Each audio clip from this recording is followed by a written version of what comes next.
The machine hissed, releasing the last drops of espresso into the white cup.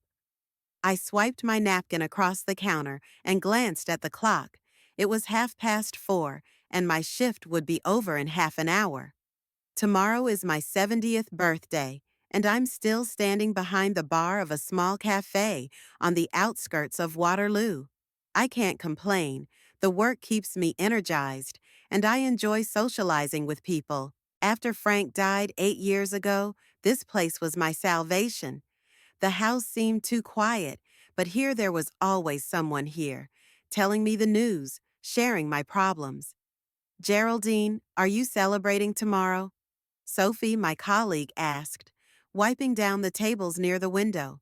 The girl is young, 25 years old, energetic, but sometimes too curious. She's only been working here 6 months, but she's already become almost like family. She reminds me of myself in my youth, just as restless, ready to listen to any visitor. Of course I'm celebrating. 70 years. No joke, I replied, arranging the cookies in the glass display case. I've booked the restaurant and invited guests. Austin and Rachel are coming too. Sophie froze with a rag in her hands. During the months of work, she has heard my stories about the difficult relationship with my daughter-in-law. The girl is smart, understands people, although life experience is not yet enough. And Rachel is your sister-in-law? The one you're talking about. The same one, I interrupted, not wanting to go into details. Rachel had become a sore subject over the past few months. Every conversation with her was a minefield where one careless word could blow up the fragile family peace. I used to consider myself a diplomat, able to find common ground with different people. But with Rachel, all methods were useless. A regular customer came into the cafe, Mr. Harrison, a pensioner with a good-natured face and an eternal newspaper under his arm. He ordered the same coffee for the third year in a row. Americano without sugar, but with extra milk. A pleasant, intelligent man who had worked as a teacher at the local college until his retirement. Geraldine, did you hear there's a gala tomorrow? He smiled, settling himself at his usual table by the door. Mr. Harrison liked to sit there. He said it was more convenient to watch the city life through the big window. Not a gala, but a modest celebration. I laughed, starting to make his Americano. Age makes it necessary to celebrate round dates, although Frank always said that it's not the number of candles on the cake that counts, but the number of friends at the table. 70 is just the beginning. My late wife used to say that life begins after 70. Freedom, wisdom, no obligations to children. That last phrase stung. I had a commitment to my children when Austin married Rachel. Not financial, emotional. I had to walk the line, choose my words so as not to antagonize my daughter-in-law. And she was displeased with just about everything, from my gifts to the way I prepared Sunday dinner. She even criticized my choice of flowers for her own birthday. Mr. Harrison, did you get along well with your children's wives? I asked, handing him a cup of flavored coffee. The old man hesitated, sipped his coffee, and closed his eyes, savoring the flavor. He had a habit of thinking over every answer, which made conversations with him especially interesting. I only had a daughter. I had a good son-in-law, but I had my share of trouble in the first few years. Young families are like untrained horses. Until they get used to each other and their relatives, there's no peace in the house. I remember how worried my Elizabeth was when her daughter got married. She was afraid she'd lose touch with her child. What if they don't hit it off? Then someone has to give in. Usually the parents. We're wiser, more experienced, although sometimes wisdom doesn't require concession, but firmness. I nodded, but inside I felt resentment boiling up. Why do parents always have to give in? Why do I have to endure boorishness and neglect just because Rachel married my son? In 3 years of marriage, she has never once shown respect for our family traditions. for Frank's memory, for my feelings. The door of the cafe opened, letting in the cool fall air. Mrs. Torres, the neighbor across the street, entered. She was energetic, always up to date on local news, but also tactful and kind. We've been friends for 15 years, ever since she moved into the neighborhood after her divorce. Geraldine, darling, it's your birthday tomorrow. I saw flowers being delivered to the restaurant. Beautiful bouquets, white roses, and lilac chrysanthemums. Very elegant. Yes, I tried to create a festive atmosphere, I replied, feeling a little nervous. Really tried. I'd booked a room at a nice restaurant and invited 30 people friends, neighbors, colleagues. I even showed Austin the guest list, and he approved. I chose a menu that everyone would enjoy, from light appetizers to main courses. Spent almost a month's paycheck on it. But does a 70th birthday happen every year? Are Austin and his wife coming? Mrs. Torres asked, ordering her usual cinnamon cappuccino. They promised. Rachel called yesterday to ask about the details of the celebration, asked me how much money I was spending, why I was spending so much money. She said something about prudent saving and unnecessary showmanship. Mrs. Torres frowned, taking the cup from my hands. Strange questions for a daughter-in-law. Usually young wives try to give their husband's parents a nice party, to help with the organization, to be supportive. Rachel is special, I replied dryly, steaming milk. She has her own logic to everything. She believes that the elderly should save every penny and live modestly. Apparently, colorful holidays are not for our age. Sophie, cleaning dishes from a neighboring table, could not refrain from commenting. During her work, she had witnessed my phone conversations with my son and daughter-in-law more than once. Geraldine, I think she's just jealous of Austin for you. A lot of young wives do that, afraid their husband loves their mom more than they do. Jealous? I asked, looking at the girl in surprise. Why would she be jealous? Austin is a grown man with a family of his own. I don't meddle in their affairs. I give advice only when they ask for it. How could you stay out of it? Sophie laughed. You told me that you give advice, help with repairs, buy gifts. You cook Sunday dinners for them. Help Austin pick out gifts for Rachel. For some women, that's a threat. Mr. Harrison, listening to our conversation from his table, shook his head and put the paper aside. Modern families have become too complicated. It used to be that all the relatives lived close together, helped each other. No one considered it interference. Grandmothers brought up their grandchildren. Mothers helped their daughters-in-law. Everything was natural. Times have changed, Mrs. Torres sighed, tasting her cappuccino. Now everyone wants independence, especially those who come from other towns. They feel that local traditions are relics of the past. Rachel really wasn't from out of town. Austin met her 3 years ago when she came to Waterloo for work. She got a job as a manager in a local bank. She seemed nice, smart, though a little reserved. She spoke the right words, smiled politely, but I felt a coldness in her attitude. After the wedding, it was as if she had been replaced. She began to control Austin's every move, criticizing our family traditions, finding faults in everything I did. The phone rang. My son's name popped up on the screen. I answered it, continuing to work with one hand, pouring coffee into a thermos for a takeout customer. Mom, hi. How are things going with the preparations for tomorrow's party? It's all set. The restaurant, the flowers, I've chosen the menu. I even ordered a cake, the chocolate cake you loved as a kid. Are you sure you're coming? Austin was quiet. I could hear him talking to someone in the background, probably Rachel. The voices were muffled, but the intonation was tense. Mom, how much does the whole party cost approximately? Rachel asks. She's worried about the cost. What does this have to do with Rachel? I couldn't help myself. Austin, it's my birthday party, and I'm paying for it out of my own money, from my pension and my paycheck at the cafeteria. I know, But she's worried.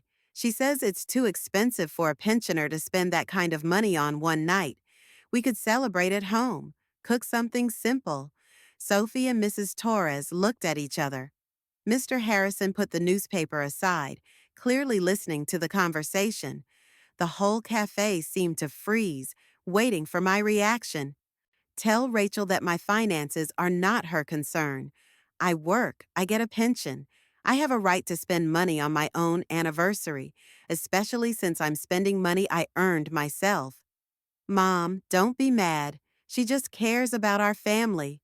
She thinks it's better to put that money away for something useful, for a rainy day or future needs. What kind of good? Again the pause, again the muffled voices.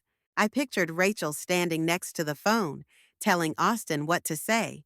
It was the picture that popped into my head every time my son called with a question like that. For future expenses, suddenly needing doctor's help or apartment repairs, or some unforeseen circumstance.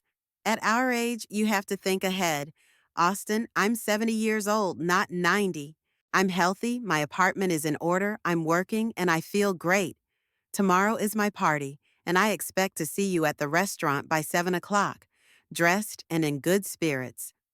Okay, Mom, I'll see you tomorrow. Just, try not to take offense to Rachel. She's really worried about our family. The conversation ended, but it left a heavy, nasty residue. I tucked my phone into my apron pocket and saw the sympathetic looks from the customers. Geraldine, don't be upset, Mrs. Torres said softly. Young people often don't realize the importance of family holidays. They think it's a waste of money. It's not about understanding, I replied, wiping the already clean cup with nervous movements. It's about respect. Rachel has been trying since day one to prove that all my decisions are wrong, that I'm too wasteful, too emotional, too intrusive in their lives. Mr. Harrison finished his coffee, folded the paper neatly, and stood up, preparing to leave. But before he left, he approached the counter. Geraldine, tomorrow is your day. Celebrate, be happy, don't pay attention to other people's opinions. 70 years is an achievement, not an excuse to save money. You deserve a beautiful celebration. He left, and I was left with a heavy feeling. Rachel was clearly preparing some kind of trouble. Her questions about money and spending sounded not like concern, but like preparation for an attack. In 3 years, I'd gotten to know her well enough to know that when she took an interest in someone else's spending, there was a catch. That evening, sitting in my living room with a cup of tea, I couldn't help but think back to that September day 3 years ago when Austin had first brought Rachel home. He had called that morning, excited and happy, saying he wanted me to meet a special girl. There was a note in his voice that I hadn't heard in a long time. After his divorce from his first wife, he'd become withdrawn, distrustful of relationships. I remember fussing over preparing dinner. I wanted to make a good impression on the girl who could melt my son's heart. I set the table with a white tablecloth, got some nice dishes, the same ones my mom gave me for my wedding. I made baked chicken and vegetables, fresh tomato salad, and baked an apple pie. Frank always said my apple pie was the way to win any heart. Rachel appeared to be a beautiful woman in her 30s, with neat hair and impeccable makeup. She was dressed stylishly but discreetly, a dark blue suit, discreet jewelry, low-heeled shoes. She said a polite hello, gave a bouquet of white lilies, and sat at the table with a straight back, as if she were in a business meeting. Austin has told me a great deal about you, Mrs. Bennet, she said, tasting the salad. Said you were a great cook and very hospitable. I smiled, flattered by the compliment, but something in her tone struck me as odd.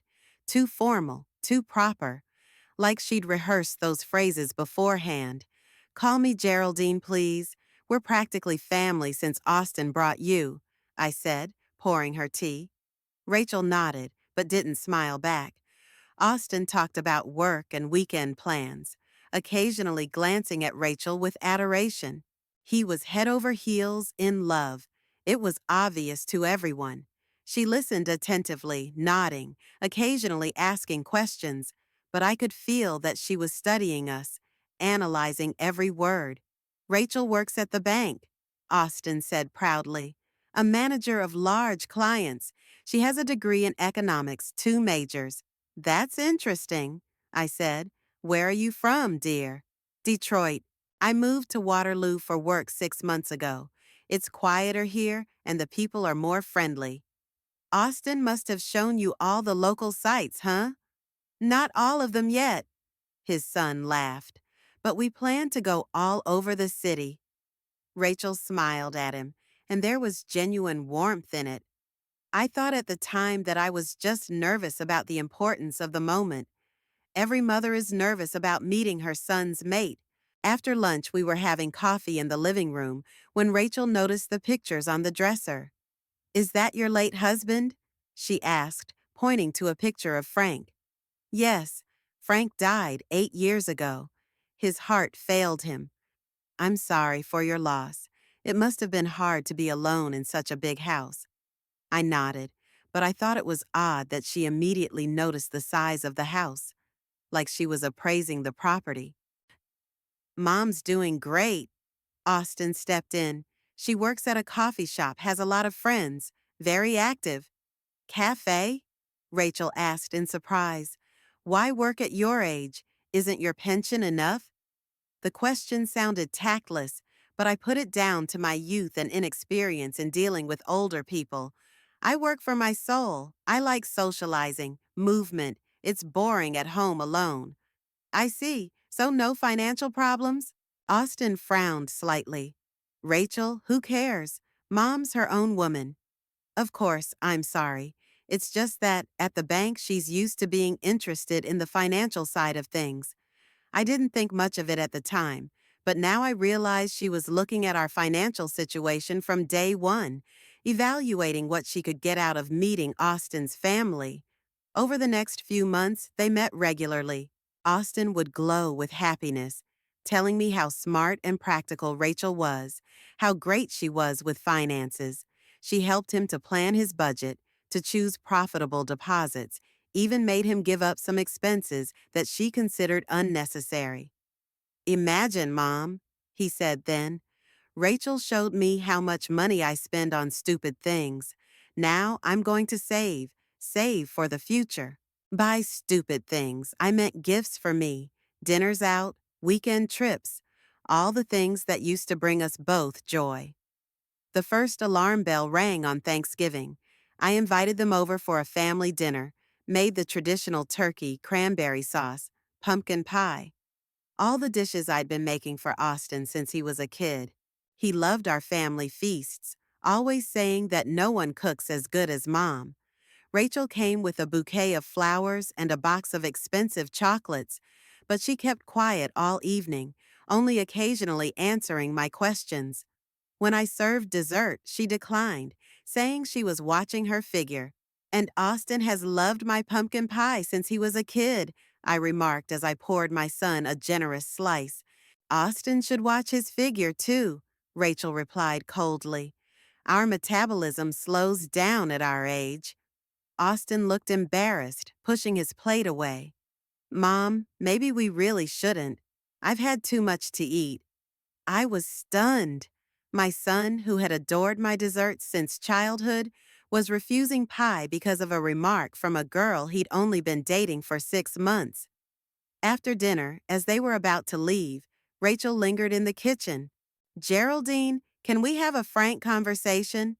Of course, darling. I've noticed that you're very, overprotective of Austin, always offering him refills, making him eat sweets, worrying about every little thing. It's natural for a mother, I replied, not sure where she was going with this. Austin is a grown man. He's 35 years old. Maybe we should give him more autonomy. What kind of autonomy? His food choices, his weekend plans, his decisions. A man should feel like the head of the family, not a mama's boy. The last words were spoken with a touch of contempt. I felt anger boiling inside me, but I held back. Rachel, I don't control Austin. We're just close. We have a trusting relationship. Too close, she said quietly. It could interfere with our relationship. Then I realized she'd declared war on me, politely, intelligently, but firmly. Rachel saw me as an obstacle to full control of Austin. Over the next few months, the change became obvious. Austin visited less often, stopped calling every day, began to forget family traditions. For Christmas, they went to Rachel's parents' house in Detroit, even though we had always spent the holidays together. Mom, it's time to create our own traditions, he explained then. Rachel wants me to meet her family. I nodded, trying to look understanding, but something inside me shivered. My son was drifting away from me, and there was nothing I could do about it. The wedding took place a year after we met, a modest ceremony at City Hall, no big celebration. Rachel explained it as practicality. Why spend money on one day? Better to spend it on a honeymoon or a down payment on an apartment. I suggested we at least have a family dinner after the reception, but Rachel declined. Geraldine, we appreciate your willingness to help, but we want to celebrate the wedding as a couple. It's our special day. Again, that cold, we appreciate, that really meant leave us alone. After the wedding, Austin became even more distant. Visits dwindled to once a month. Phone conversations became short and formal. Rachel always found reasons why they couldn't come over for family dinners or help with household chores. Now, 3 years later, I see the whole picture clearly. Rachel was methodically destroying my bond with my son, turning me from a loving mother into an annoying mother-in-law. And tomorrow's birthday party, judging by her questions about expenses, will be another battleground. The morning of my 70th birthday began with sunlight streaming through the lace curtains of my bedroom. I woke up before my alarm clock excitement kept me awake. There was a peculiar silence in the house, the kind of silence that comes before important events, when the air is electrified with anticipation. Birds were chirping outside the window, welcoming the October day, and I was lying in bed, gathering my thoughts for the upcoming celebration. I got up and did my exercises, the same exercises I'd been doing every morning for 30 years. Frank used to say that it was consistency in the little things that made life stable and predictable. I took a shower and applied a light jasmine-scented cream to my face, a gift from Austin for my last birthday. He'd picked out his own gifts then, not consulting Rachel on every occasion. At 10 in the morning, the phone rang. Sophie from the cafe popped up on the screen. Geraldine, happy birthday. How are you feeling, birthday girl? Thank you, darling. I'm feeling great. Getting ready for tonight. I can't wait. I'm going to a coworker's birthday party for the first time. I don't know what to get her. Sophie, the most important thing is that you're there. The presents are not important. Nonsense. 70 years is a big milestone. I want something special. We chatted for a few more minutes, and I felt a rush of good mood. Sophie radiated genuine joy for me, and that was nice, unlike some of my relatives who saw my holiday as a burden. The next call came from Mrs. Torres. Geraldine, my dear, congratulations. 70 is a new youth. I remember my 70th birthday, the best celebration of my life. Thank you, Susan. I hope mine goes well. I'm sure it will. What time should we be there? 7 p.m. at the restaurant. I gave you the address yesterday. I wrote it down. Are you sure Austin and his wife are coming? That's the third time that's been asked in the last 2 days. Apparently, all my friends could sense the tension in the family and were worried that the son might not show up for his mother's anniversary. They promised to come, I replied, trying to sound confident. After talking to my neighbor, I decided to call Austin again to confirm his plans. The number was busy. He was calling someone, or someone was calling him. I tried again 10 minutes later. Mom, hey, happy birthday. Son's voice sounded strainedly cheerful. Thank you, darling. How's it going? Ready for tonight? Yeah, sure. Rachel's got a lot going on at work tonight, though. We might be a little late. How late? About 15 or 20 minutes. No more than that. Austin, it's my 70th birthday. I'd like to get the party started on time. I understand, Mom. We'll try to be there by 7. But if there's any delays, what's gonna hold up a Saturday night? The bank's not open. Pause. I heard muffled voices. Austin was consulting with someone. Mom, I'll see you tonight. Have a good day. The conversation ended, leaving an unpleasant residue. Something was wrong with my son's voice. He seemed too tense, as if he was hiding something important. By lunchtime, I decided to get ready for the evening. I pulled a dark blue dress out of my closet, elegant but not flashy, as Rachel liked to say. It emphasized my figure, hiding my age. She matched the dress with a pearl necklace, a gift from Frank for her 40th birthday. Low-heeled shoes, a small handbag to match, all understated and tasteful. Around 4 o'clock in the afternoon, I started dressing up. I did her hair, applied makeup, not too bright, but emphasizing eyes and lips. I looked at myself in the mirror and was satisfied with the result. 70 years old, and I look 55 years old. Genetics and healthy lifestyle did their job. At 6:30, I went to the restaurant to check if everything was ready. The administrator met me at the entrance and escorted me to the reserved room. The tables were covered with snow-white tablecloths. In the center of each table, small bouquets of roses and chrysanthemums. Candles in silver candlesticks added solemnity. It looked beautiful and expensive. Mrs. Bennett, everything is ready for your celebration, the receptionist said.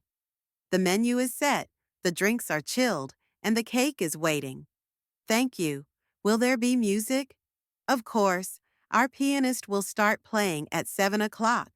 Light tunes as you requested. I walked around the room, checking out the details. Everything looked exactly as I'd envisioned. A dream celebration for a woman my age.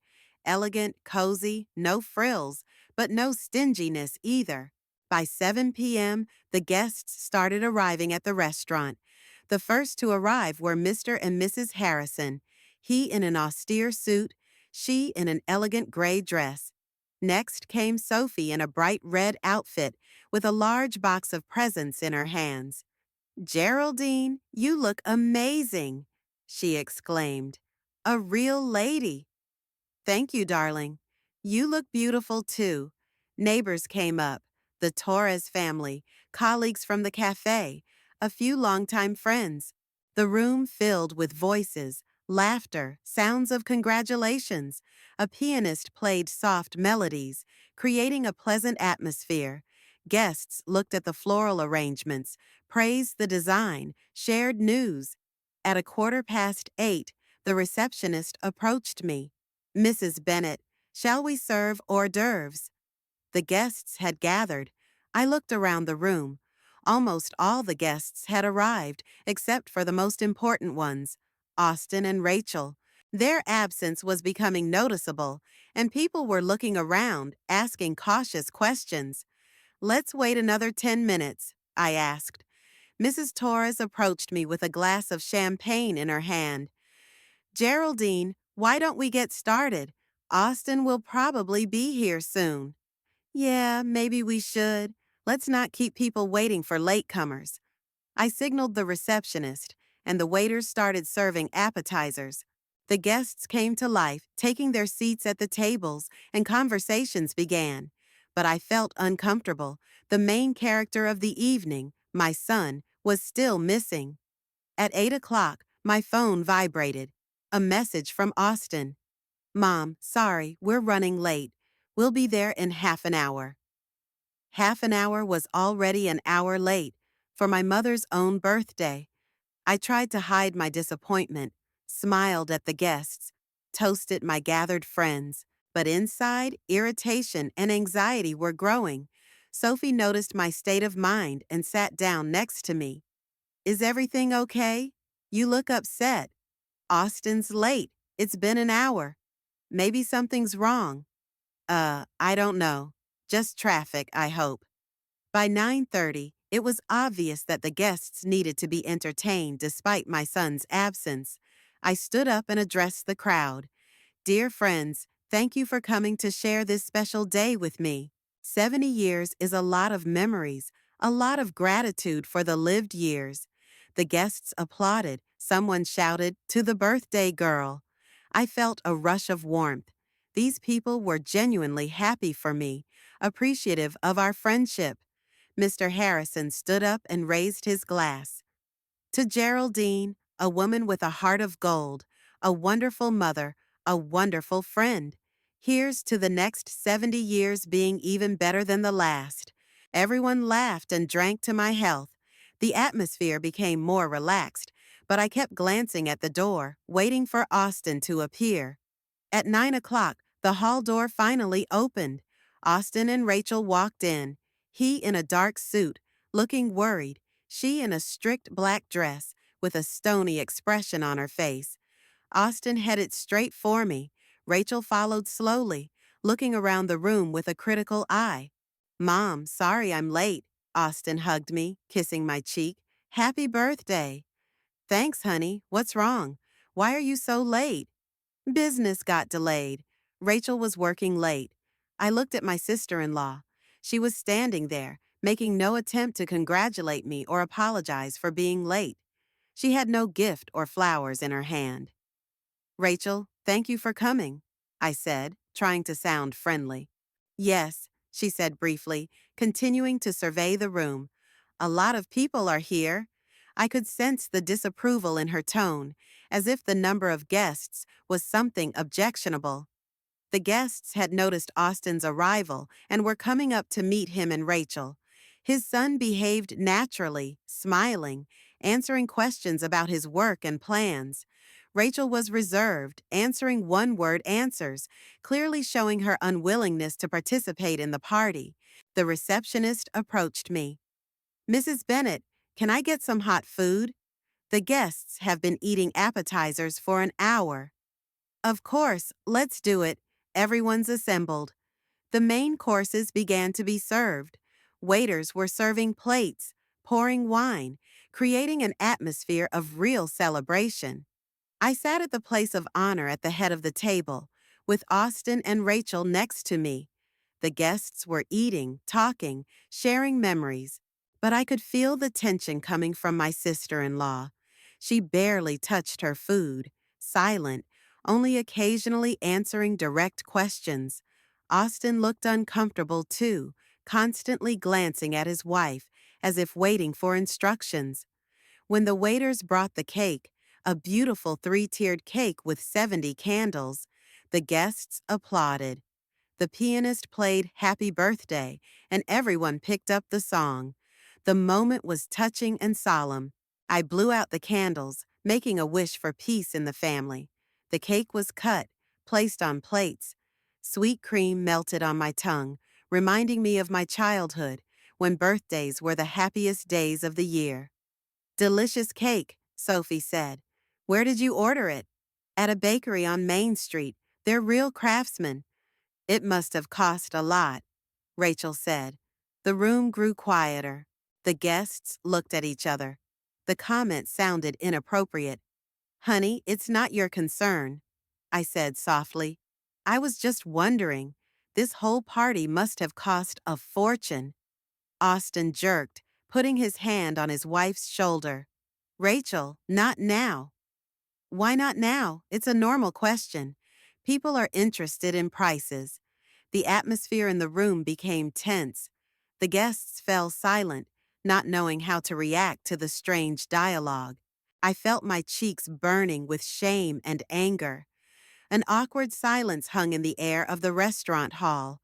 The guests stopped eating cake, looking among themselves, not knowing how to react to Rachel's strange comments about the cost of the party.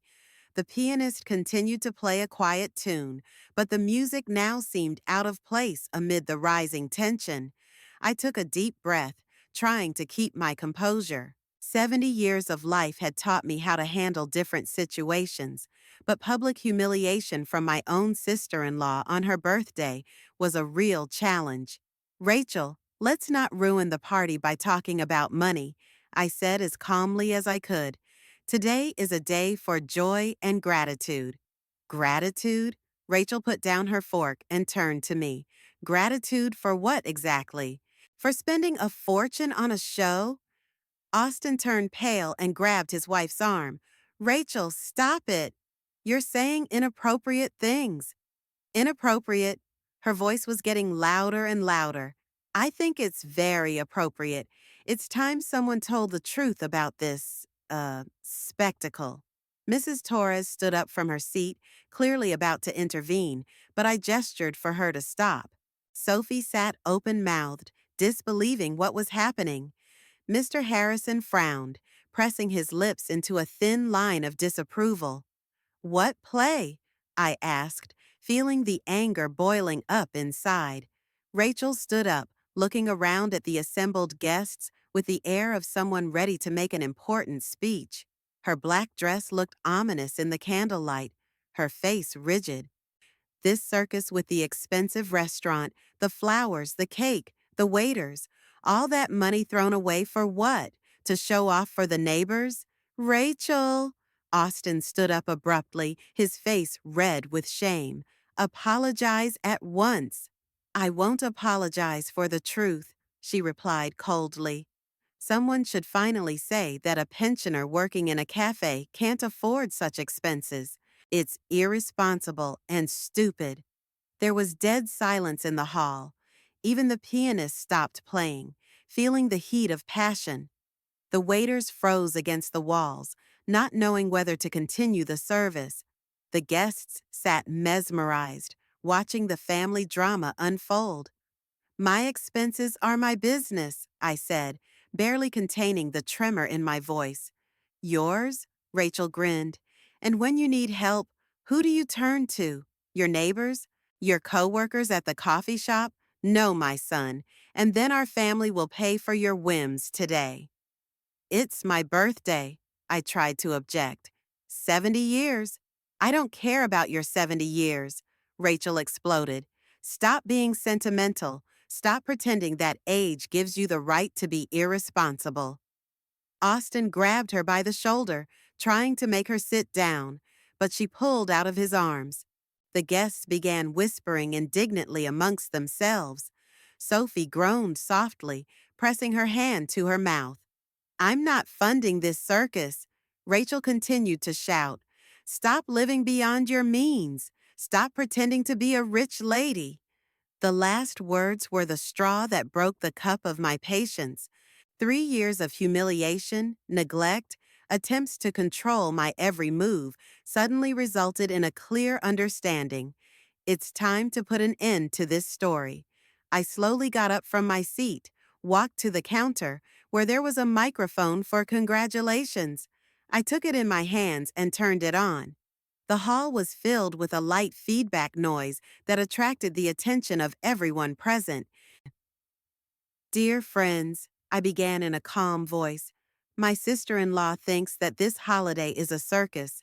Well, while we're on the subject of shows, let me tell you about one very interesting performance. Rachel turned to me sharply, fear flickering in her eyes. Austin looked at me and his wife confused, not sure what was going on. 3 years ago, a girl came into our family who seemed honest, decent, and caring. She skillfully played the role of an ideal daughter-in-law, but behind the scenes, there was a completely different action. Mom, what are you doing? Austin whispered. What I should have done a long time ago, I replied, keeping my eyes on Rachel. Telling the truth about someone who calls my party a circus. Rachel tried to snatch the microphone from me, but Mr. Harrison stood up and shielded me with his figure. The old man was clearly on my side. You see, dear guests, my sister-in-law is very worried about our family expenses, but for some reason she doesn't worry about her own spending. For example, about her regular meetings with Mr. Brandon Clark at the Plaza Hotel every Wednesday and Friday. The audience gasped. Austin turned pale as a sheet, staring at his wife with wide open eyes. "That's not true," Rachel screamed. "She's lying. It's not true." I pulled my phone out of my purse, found the photo. "What's this?" It was from last Wednesday, when you were leaving the elevator at the Plaza Hotel with a tall man with red hair. The photo was clear. Rachel and the strange man were standing very close to each other, his arm around her waist. The expressions on their faces left no doubt about the nature of the relationship. "Where did you get this?" Rachel whispered. "From Mrs. Jenkins, who works as a receptionist at that hotel. She recognized you and thought I should know the truth about how my sister-in-law spends her work days." Austin reached over to the phone, looked at the picture, his face contorted with pain and disbelief. "Rachel, is it true? I can explain." "Explain what?" I picked up the microphone again. "How do you explain meeting twice a week for 8 months? How do you explain the hotel room booked in your names?" The guests sat mesmerized as they watched the events unfold. Sophie recorded what was happening on her phone, apparently instinctively feeling the historical importance of the moment. "And now for the best part," I continued. "Mr. Clark isn't just my sister-in-law's lover. He's her ex-fiancé from Detroit, whom she was going to marry before she met Austin." Rachel retreated to the wall as if trying to hide from the accusing stares. 3 years ago, she'd left Brandon for a better party, my son, who had a stable job and inherited real estate. But the love for her ex hadn't gone away. Or, more likely, it was just a convenient liaison on the side. "Enough!" Rachel tried to snatch the microphone. "Stop this slander!" "Slander? I showed you another picture." "What's this? A restaurant bill in your names from the day before yesterday?" "A $200 dinner paid for with my son's card." Austin grabbed his head. "Mom, how did you know all this?" When a woman begins to suspect something amiss, she finds ways to verify her suspicions, especially when that woman criticizes every penny spent by the family, yet she herself spends her husband's money on having fun with her lover. Rachel suddenly straightened up, a challenge in her eyes. "So, yes, I'm dating Brandon. Yes, we were together before I married Austin. But that's not a crime." "Not a crime?" Austin interjected in a shaky voice. "You've been cheating on me for 8 months." "And what did you give me in return?" "A boring life in a provincial town with a mama's boy." The hall erupted in outraged shouts. Several men rose from their seats, clearly ready to intervene in the situation. "Here it is, the truth about my sister-in-law," I said into the microphone. "The woman who had manipulated my son for 3 years, isolating him from his family, controlling his every move while she led a double life." "Geraldine's right," Mrs. Torres said suddenly, rising from her seat. "I saw Rachel with that man, too. I thought I was wrong." "And I did," another neighbor added. "Last week at the mall. They were holding hands." Rachel looked around the room, realizing she'd fallen into a trap. Her mask of the perfect wife had finally fallen away, revealing her true face, cold, calculating, deceitful. "Austin," she said to her husband, "let's get out of here. Let's talk at home, alone." "There's nothing to talk about," replied her son, looking at her with disgust. "8 months of lies. 8 months you've made a fool of me. And she made a fool of you for 3 years." Rachel pointed at me, "Made me feel guilty for every decision." "The difference is that my mom loves me," Austin said quietly. "And you just used." Rachel threw her napkin on the table, grabbed her purse. "Fine. Since you're all so right, deal with your own family problems." She headed for the exit, but turned around at the door. "And remember, you're the ones who ruined our marriage. You and your suspicions and your snooping." The door slammed and Rachel disappeared from the hall. Silence followed, broken only by the ticking of the wall clock and the distant noise of the kitchen. Austin sat motionless, staring at his empty plate. His shoulders slumped, his hands resting on the table. The guests didn't know how to react. It seemed inappropriate to continue the party after such a scandal. I turned off the microphone, put it back in its place. The truth had been told, the secret had been revealed, but I didn't feel victory, only fatigue and bitterness from shattered illusions. The silence in the hall was deafening. The guests sat as if petrified, digesting what they had heard. Someone nervously rubbed a napkin. Someone stared at a plate with an unfinished cake. The pianist carefully closed the lid of the instrument and quietly left his seat, realizing that music was inappropriate now. The waiters froze against the walls, not knowing whether to continue service or discreetly withdraw. Austin sat motionless, his face white as chalk. He opened his mouth several times as if trying to say something, but no words came out. His hands shook as he reached for a glass of water and took a small sip. His eyes were in complete shock. The world he had thought was secure and understandable had collapsed in a few minutes. Mrs. Torres was the first to break the silence, rising from her seat and coming toward me. "Geraldine, my dear, you did the right thing. The truth is always better than a lie, however painful it may be." Her words seemed to loosen the tongues of the other guests. There was a whisper of discussion in the room, and people began to cautiously express their opinions about what had happened. "Poor Austin," sighed an old lady from a neighboring house. "3 years he lived in deceit. I always sensed something wrong about that girl," added her friend. "She was too cold, too insincere." Mr. Harrison came over to Austin and put his hand on his shoulder. "Son, I know it's hard for you right now, but it's better to know the truth now than to live in illusions for years to come." Austin slowly raised his head, looked at the old man with empty eyes. 8 months. How could I not have noticed? How could I have been so blind? "When a man trusts, he doesn't look for a trick," replied Mr. Harrison gently. "It's not your fault." Sophie, who had been silent all this time, suddenly stood up and walked toward me. Her young face was a mixture of admiration and sympathy. "Geraldine, how long have you known about this?" "I started to suspect it about 3 months ago," I answered, feeling suddenly tired. Rachel had become even more aggressive, constantly criticizing our family expenses, but she also had expensive things, a purse, jewelry that a bank teller couldn't afford. "So, you decided to check it out?" I asked Mrs. Jenkins to observe. She's a receptionist at the Plaza Hotel. We've been friends since high school. When Rachel started showing up there regularly with a man, Beatrice took pictures of them and told me.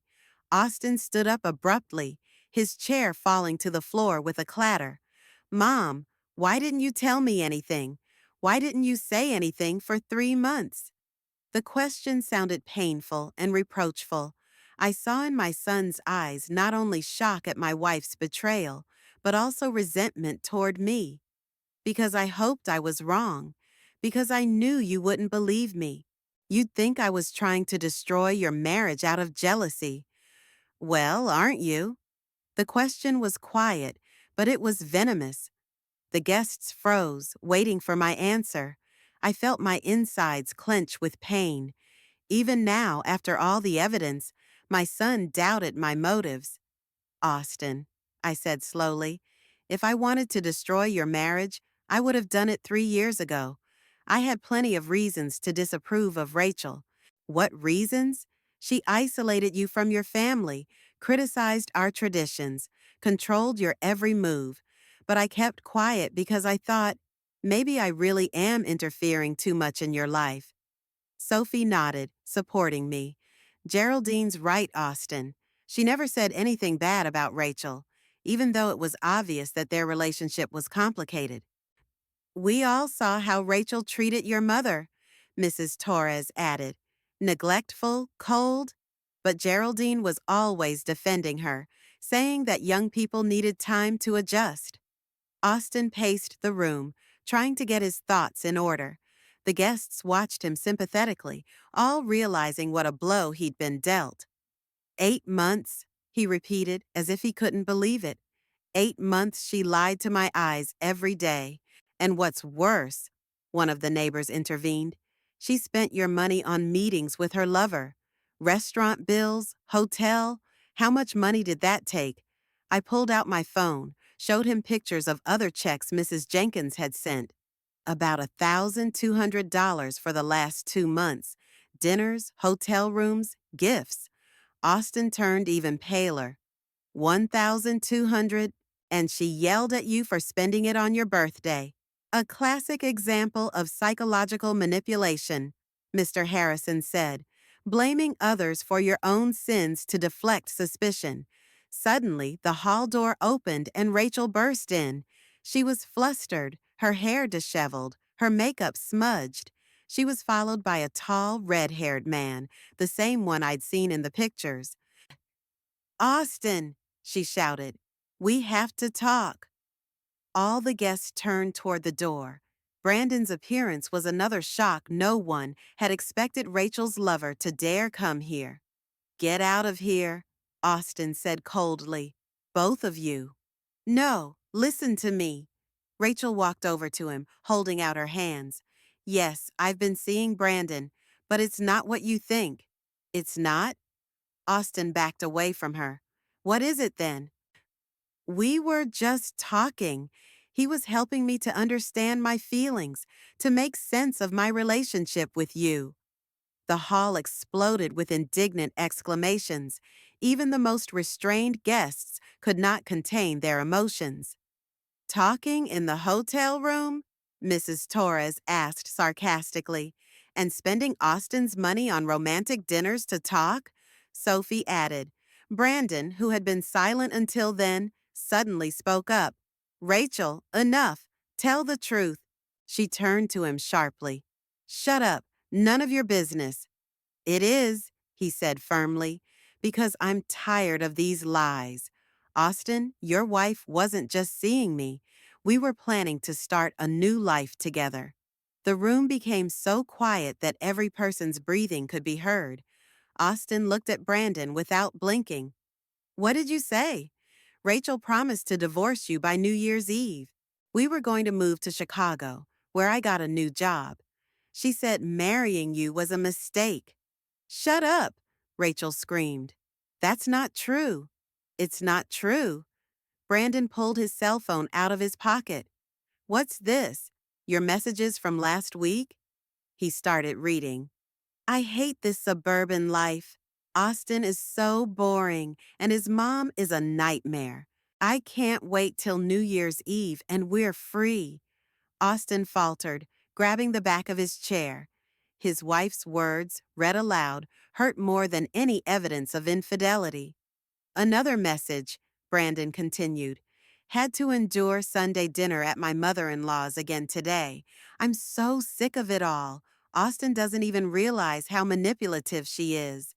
Enough, Rachel begged. Stop reading.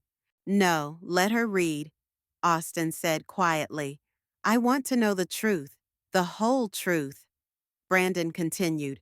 Austin is so naive, believing every word I say.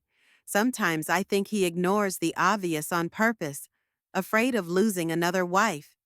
Those last words sounded like a judgment. Rachel not only cheated, she despised her husband, thought him weak and stupid.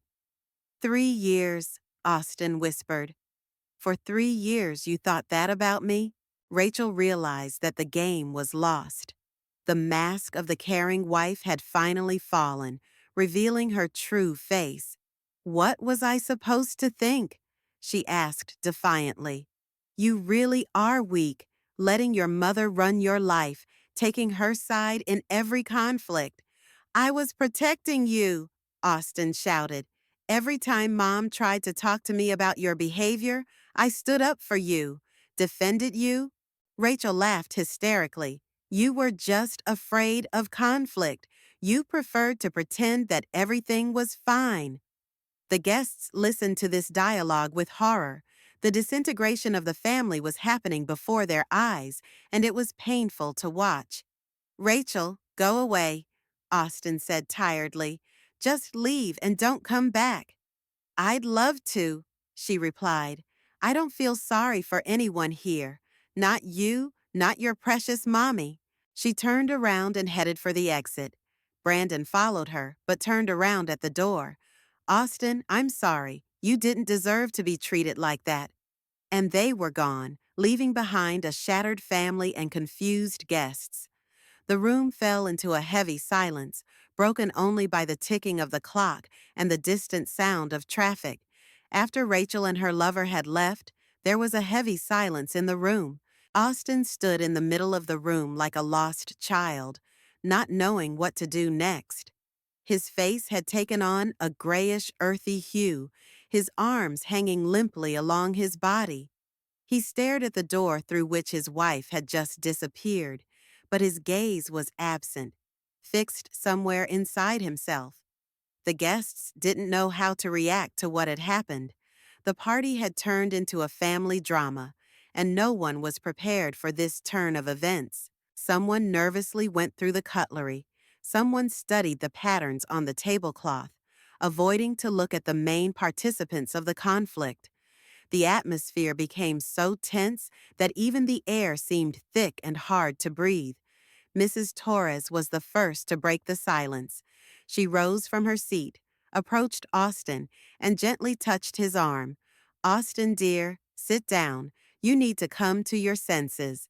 He slowly turned his head toward her, blinked a few times as if trying to focus his vision. Yeah, I don't understand how it happened. How could I not have seen anything? Because you trusted, the older woman replied softly, helping him into a chair. When a person loves, he does not look for a trick in every word and action. Sophie came from the other side and brought a glass of water. Drink it. It will make you feel better. Austin obediently took the glass, but his hands were shaking so badly that the water splashed across the table. He put the glass back down and pressed his palms to his temples. 3 years. 3 years I lived with a woman who despised me, who thought I was a weak, stupid mama's boy. Mr. Harrison pulled his chair closer. Austin, don't blame yourself. Rachel is a skilled manipulator. Such people are skilled at hiding their true motives, at showing only what they want to show. But how could I not see it? Mom tried to give me a hint. Austin turned to me, and I saw a mixture of gratitude and reproach in his eyes. Mom, why didn't you insist? Why didn't you make me listen? I walked over to him and sat next to him. My heart ached, looking at my son's suffering. But at the same time, I was relieved that the truth had finally been told. Because I knew you wouldn't believe me. You were in love, happy. Anything I said against Rachel, you would have taken it as an attempt to destroy your happiness. And wasn't it? Didn't you want us to break up? The question sounded painful, but I knew my son had a right to ask it. The guests fell silent, waiting for my answer. Austin, if I wanted to break up your marriage, I would have used a lot of other reasons. Remember how Rachel forbade you to come to your father's wake last year? How she canceled our traditional Christmas feast? How she criticized my every gift, every show of concern for you? He nodded, the memories coming back one by one. I kept silent about it all because I hoped she would change with time, get used to our family. I was willing to tolerate her coldness for your happiness. But you weren't happy, Austin said quietly. I saw you suffer. I suffered, but not from having a wife. It was because she took my son away from me. You became different, aloof, constantly apologizing for my behavior, even though I'd done nothing wrong. Sophie nodded, supporting me. Geraldine is right. We at the cafe have seen how worried you get every time after talking to your son, but you never complained about Rachel openly. I remember the day you came in upset after their wedding anniversary, Mrs. Torres added. Rachel canceled the family dinner, saying she wanted to celebrate just the two of them. You said at the time, the important thing is that they're happy. Austin closed his eyes, wrinkling his nose painfully. God, how blind I'd been. She played on my feelings, made me choose between her and you. And you chose her? I said without reproach, which is natural for a married man. I understood that. I understood it, but I suffered. Yes, I suffered. But I wasn't going to change anything until I found out about the affair. Austin opened his eyes and looked at me carefully. Tell me what happened. When did you first suspect something was wrong? I took a deep breath, gathering my thoughts. The guests listened attentively. The story intrigued them all. The first thing that alerted me was that her behavior had changed about 5 months ago. She became even more aggressive towards me, constantly criticized my spending, but at the same time she began to dress more expensive. More expensive? A new $800 purse, gold earrings, expensive makeup. You can't buy that on a bank teller's salary. I remember that purse, Austin said.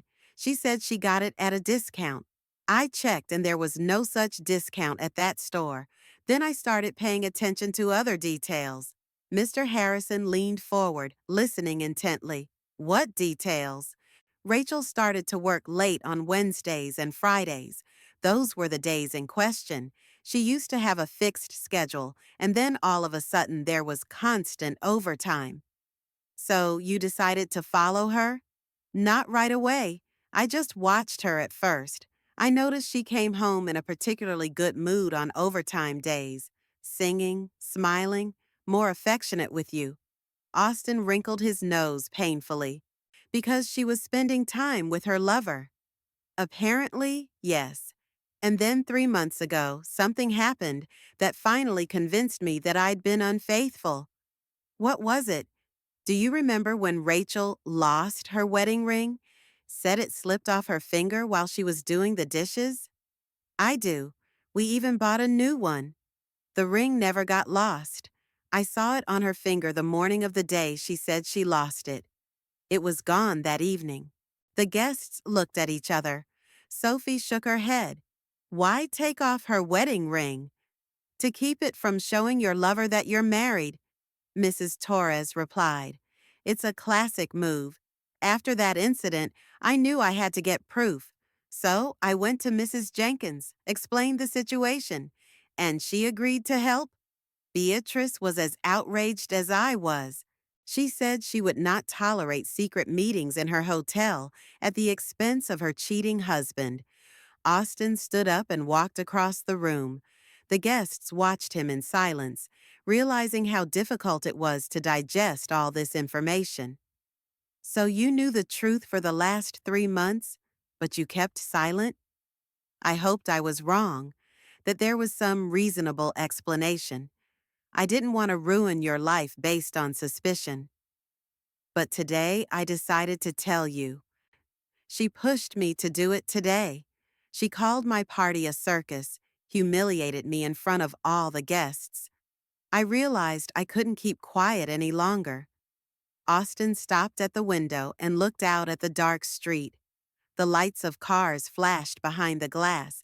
The city lived its usual life, unaware of the drama that had played out in the restaurant hall. Mom, you were right. You were right about everything. And I was an idiot. No, you weren't, I countered. You were a man in love who trusted his wife. That's normal. Normal? I spent 3 years ignoring your feelings for a woman who despised me. Austin, don't beat yourself up, Mr. Harrison intervened.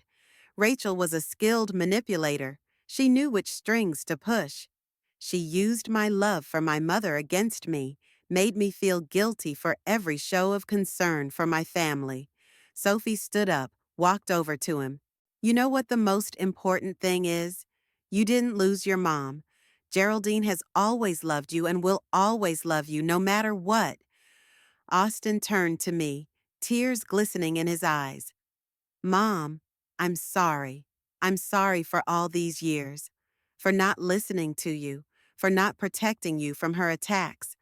I stood up, walked over to my son, and hugged him. He snuggled up to me like he did when he was a kid getting in trouble at school. Austin, I never stopped loving you. Yes, I was hurt, but I knew you were an influence. Now I'm free of that influence. But what's next? How do I live with the realization that 3 years of my life was a lie? This question hung in the air. The guests understood. The young man would have a long and painful process of recovery from the betrayal. Step by step, Mrs. Torres said, day by day, without rushing. You have a mom, you have friends, you are not alone. And remember, Mr. Harrison added, that you learn the truth in time. It could have been worse: children, joint real estate, years of litigation. Austin nodded, but it was obvious that his mind was on something else. Mom, what if you hadn't found out about the affair? Would you have kept quiet? I don't know, I answered honestly. Maybe I would have. I thought your happiness was more important than what I was going through. But I wasn't happy. I just didn't realize it. Rachel was always dissatisfied, criticizing my decisions, making me feel guilty. We all saw it, Sophie said quietly. But what could we do? You had to come to that realization yourself. The hall gradually emptied. The guests realized that the family needed to be alone to digest what had happened. People came up to Austin and me, expressing sympathy, wanting to work through the situation. Everyone felt like they were witnessing an important, albeit painful, moment in our lives. When the hall emptied, we were left alone, a mother and son who had to rebuild their relationship after 3 years of estrangement. Austin sat with his head down, and I stood beside him, not knowing what to say. The truth had been told, but what would happen next was unclear. The restaurant room had emptied, leaving only traces of the recent festivities: uneaten pieces of cake, half-empty glasses, napkins with lipstick. The waiters silently cleared the tables, trying not to draw attention to the family drama that had played out before their eyes. The receptionist approached me with a sympathetic expression, but I gestured that I wasn't ready to talk about the details of the evening. Austin sat motionless, staring at his empty plate. His phone was on the table next to him, and every few minutes he glanced at the screen as if expecting a message or a call. But the phone was silent, just as his whole life had fallen apart in one evening. Why don't you try calling her? I suggested quietly, not sure if it was the right thing to do. Austin picked up his phone, found Rachel's number, but hesitated for a few seconds before pressing the call button. The beeps echoed in the silence of the hall, but no one answered. After the fifth beep, the answering machine came on with his wife's familiar voice. "Hi, this is Rachel. Leave a message after the beep." "Rachel, it's me. We need to talk. Call me when you hear the message." He hung up, shook his head. No answer. She's probably on her way to his place by now. Brandon's? Makes sense. Once the plans were revealed ahead of time, there was no point in playing the loving wife anymore. I sat across from my son, studying his face. In a few hours, he'd aged years, wrinkles around his eyes. The corners of his lips drooped, his shoulders slumped. He looked tired and lost, a man of 35. "Austin, where have you and she been living lately?" We rented an apartment on Oak Street, one bedroom furnished with furniture we bought together. The lease is in my name, so she'll have to pick up her stuff. If she wants it, maybe she'll just disappear like she disappeared from Detroit 3 years ago. You could hear the bitterness in his voice. Austin was beginning to realize he wasn't the only cheated man in Rachel's life. My phone vibrated. A message from Mrs. Torres. "Honey, how are you doing? Is Austin okay? If you need support, call anytime." I showed the message to my son. You see, you have people who genuinely care about you. Not all is lost. Austin nodded, but it was obvious his mind was on something else. Mom, how did you deal with knowing the truth but not being able to do anything about it all these months? The question got me thinking. Indeed, the last 3 months had been an ordeal. Seeing my son living in deception and not being able to help him, it was hard, I admitted, especially when you called and told me how wonderful Rachel was and how much she cared about you. I wanted to scream, "Wake up! She's lying to you!" But I knew you wouldn't believe me without proof. And when you had proof, why didn't you tell me right away? I hoped she'd stop seeing me, that her conscience would get the better of her, and she would realize that you can't do that to a man who loves you. Austin grinned bitterly. Conscience? Rachel had never had one. Today it was obvious. A waiter approached our table, coughing delicately. I'm sorry, but the restaurant will be closing soon. Is there anything else you need? I glanced at my watch. It was already 11:30 in the evening. Time flew by in the midst of shock and revelation. No, thank you. We were just leaving. The bill's already paid, the waiter added. We wish you well. Situation. He left tactfully, leaving us to pack. Austin got up and helped me put on my coat. We walked silently out of the restaurant into the cool October evening. The streets of Waterloo were almost empty. The country town went to sleep early on weekends. Mom, can I walk you home? I don't want to be alone in the apartment right now. Sure, honey. You can sleep over if you want. Your room's always ready. We walked to my house. The distance was short, and the fresh air helped clear my thoughts. Austin walked beside me, occasionally pulling out his phone and checking messages, but Rachel was still silent. At home, I made tea, and we sat in the living room in front of the fireplace. The fire crackled, creating a cozy atmosphere that contrasted with our mood. You know what hurts the most? Austin said, looking at the flames. Not even the cheating. It's that she despised me all this time. She thought I was weak, a mama's boy. That's her problem, not yours. Loving your mother is a virtue, not a flaw. But I've really changed since I got married.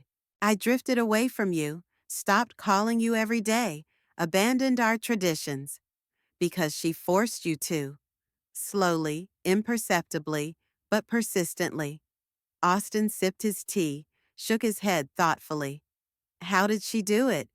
I didn't even notice when the estrangement began. Very subtle. At first, just comments like, you call your mom too often, or a grown man should be more independent.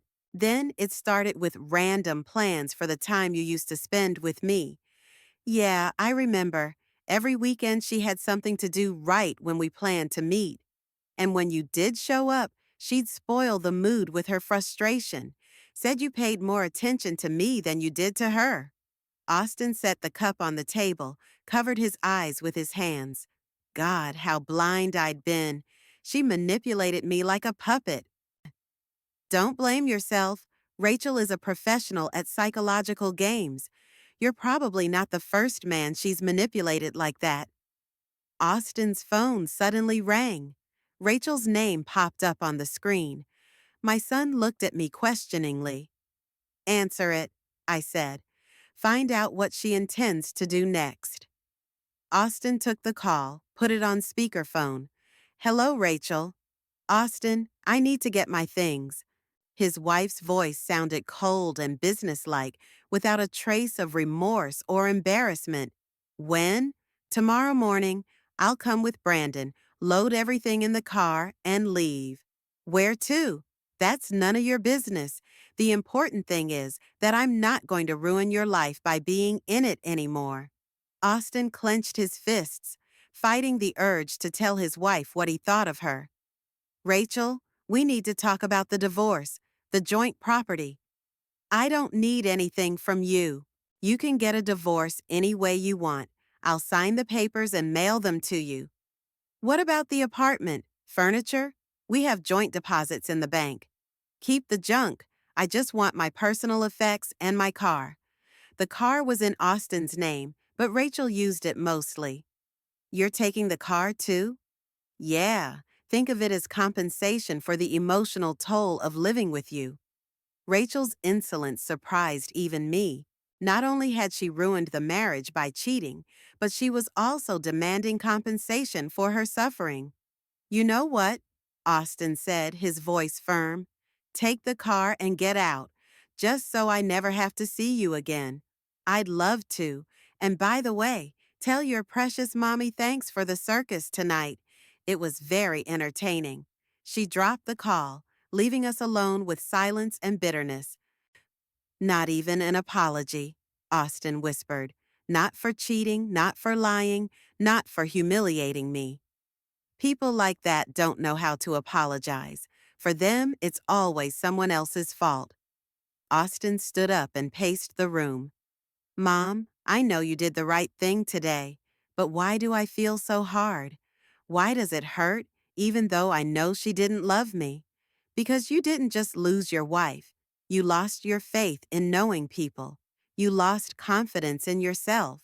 That's normal. How long will it take you to come to your senses? I don't know, honey. It's different for everyone. But the important thing is that you're no longer living in delusions. That's a big step forward. We sat by the fireplace late into the night, hardly speaking.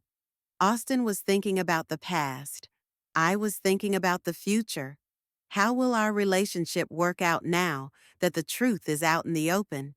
Would my son be able to forgive me for the years of silence? Would he blame me for ruining the marriage? By 1 a.m., Austin decided to drive home. He wanted to meet Rachel in the morning and make sure she didn't take too much. Mom, thank you for your truth, for your patience, for not turning your back on me even when I deserved it. Austin, you're my son. I will love you under any circumstances. He hugged me, kissed my forehead. I'll see you tomorrow. I'll tell you how my meeting with Rachel went.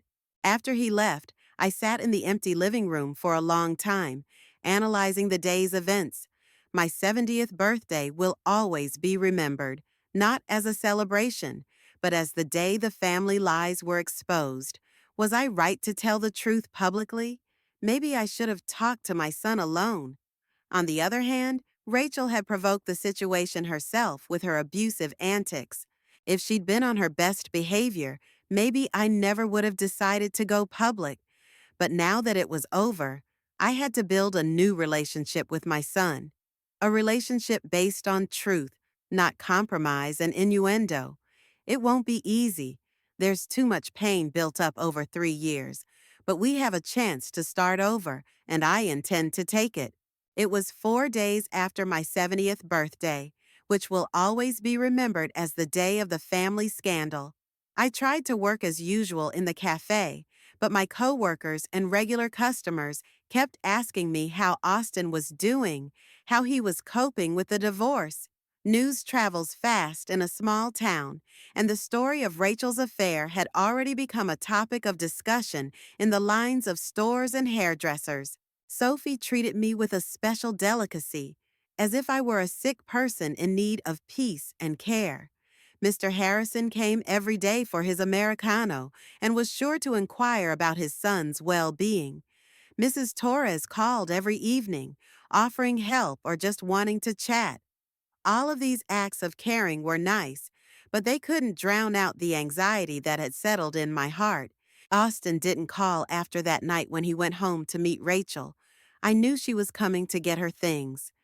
Mrs. Torres had seen the furniture truck pull away from their house on Oak Street, but I didn't know the details of that meeting, and my son's silence bothered me. Thursday night, as I was preparing dinner, the doorbell rang. I looked out the window and saw my son's familiar silhouette on the porch. My heart beat faster. He was finally here.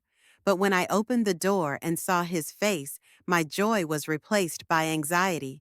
Austin looked gaunt, unshaven, and his eyes were tired and bitter. "Hi, Mom," he said quietly, without smiling. "Come in, darling. I'm just getting dinner ready. Are you going to eat? I don't know. I guess I'm not very hungry. He went into the living room and sat on the couch where we'd had tea a few days before and discussed Rachel's betrayal. But now his posture and facial expression said he was in a different mood. How's it going?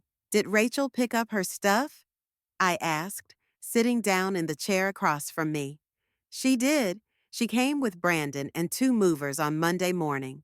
They took out half the furniture, all her clothes, dishes, even her potted plants in 2 hours. How was she acting? Businesslike, cold, like she was tearing down a warehouse, not the house she'd lived in with her husband for 3 years. Didn't even look at me properly, just told the movers what to take and what to leave. Austin's voice was steady, but I could feel the pain lurking beneath that calm exterior. Did she say anything? Did she try to explain herself? She just said, I hope you're happy now. You got what you wanted. And that was it. What did she mean by that? Austin looked up at me, and I saw something in his eyes that made me cringe. Don't you know, Mom? The question sounded slightly reproachful, and I felt like the conversation wasn't going in the direction I'd expected. I don't know what you mean. What she means is that you got what you spent 3 years trying to get. You ruined our marriage. My son's words hit me like a slap in the face. I sat in silence, unable to believe what I was hearing. Austin, what are you saying? I saved you from a woman who was cheating on you. Saved me. He stood up, walked across the room. Or did you just take the opportunity to get rid of your unloved daughter-in-law? How can you say that after everything you found out about Rachel? What exactly did come out, Mom? That she was seeing an ex-boyfriend? That she was planning a divorce? Maybe she was right to leave me. I looked at my son in bewilderment. Could it be that in 4 days, he'd had time to rethink the situation and find a way to justify his wife's behavior? Austin, she cheated on you for 8 months, spent your money to see a lover. She despised you, thought you were weak. Maybe I am a weakling, he said, pausing at the window. Maybe she was right to call me a mama's boy. What's going on with you? 4 days ago, you were thanking me for opening your eyes. 4 days ago, I was in shock. And then I started thinking. I analyzed. And I realized something important. What's that? Austin turned around, looking at me with an expression I'd never seen before. There was resentment, disappointment, and something akin to accusation in his gaze. You've been spying on my wife, hired people to spy on her, gathered dirt for months. I was trying to protect you. From what? From your own choices? The right to figure out your own relationship? From being lied to and humiliated? Who gave you the right to decide what's best for me? I'm a grown man, Mom. I can figure things out for myself. I got up. I walked over to him. My heart was beating so loud, I thought I could hear it in the whole house. Austin, you've been living in an illusion. Rachel manipulated you, used your feelings. And you weren't? Didn't use my love for you to take back control of my life? The question sounded like an accusation. I backed away as if from a physical blow. How can you say that? I'm your mother. I only want what's best for you. Do you want what's best for me? Or do you want me to stay a little boy who runs to mommy for everything? Austin, Mom, you're glad Rachel's gone. Don't deny it. You never loved her. You were always looking for a way to get rid of her. I was looking for a way to protect you from a toxic relationship, or to protect myself from losing control of my son. Those words hurt so much that I felt my legs give out. I walked back to the chair and sat down, trying to gather my thoughts. Austin, do you really think I would do something like that? That I ruined your marriage out of selfishness? I don't know what to think. All I know is that my wife left me. My marriage fell apart, And it all happened after your microphone performance. After she called my party a circus and humiliated me in front of all the guests. And before that, you'd been saving up dirt for months so you could use it at the right moment. Austin sat back down on the couch, but he stayed distant, as if there was a wall between us. Mom, I appreciate you finding out the truth, but the method you chose, public humiliation, scandal in front of the whole town. What was I supposed to do? Watch her fool you further? Talk to me alone. Show me the evidence in a calm environment. Let me make up my own mind. You wouldn't have believed me. You haven't heard a hint from me in 3 years. Or maybe you didn't because they were too subtle. Maybe I should have been more honest from the beginning. I could feel the conversation stalling. Austin was accusing me of the same things I was accusing Rachel of: manipulation and control. Do you know what my lawyer told me yesterday when I went to file the divorce? Austin asked, standing up. What? That Rachel had already filed the papers through her lawyer, and she's not only seeking a divorce, but also damages for public humiliation. I gasped. What kind of damages? $15,000 for damage to her reputation and emotional distress. That's absurd. It was her own fault. Her lawyer says she might be able to get that money. Publicizing one's private life can be construed as defamation, even if the information is true. Austin headed for the door, but stopped on the threshold. Mom, I need time, a lot of time to sort myself out and realize where my life is and where other people's expectations are. Austin, don't leave like that. We can talk about this, find a solution. What solution? How do I get my wife back? How do I undo my shame in front of the whole town? How do I make people forget that my mom protected me like a little boy? He opened the door, but he didn't leave right away. You know what the weirdest thing is? I'm actually relieved that Rachel's out of my life, but not because you were right. It's because I finally realized that I've never been my own man. I've always lived under someone else's control. Honey, I'm 35 years old, Mom. It's time I learned to make my own decisions and take responsibility for them, even if those decisions turn out to be wrong. The door slammed shut, leaving me alone in an empty house. It was starting to get dusk outside the window, and the shadows were lengthening across the living room floor. I sat in the chair, digesting what I'd heard. It turns out that by saving my son from one evil, I'd pushed him to another realization that he'd been living his whole life not by his decisions. In the silence of the house, I tried to answer the question honestly. Did I really want to protect Austin, or just bring him back under my influence? The truth proved painful, perhaps both at the same time. My maternal instinct to protect my child was intertwined with my unwillingness to let my only loved one fall into the wrong hands. Now I had to live with the consequences of my actions. Austin had gained his freedom from his lying wife, but lost his trust in his mother. Rachel was gone, but left behind lawsuits and financial claims, and I was left alone with questions that had no easy answers.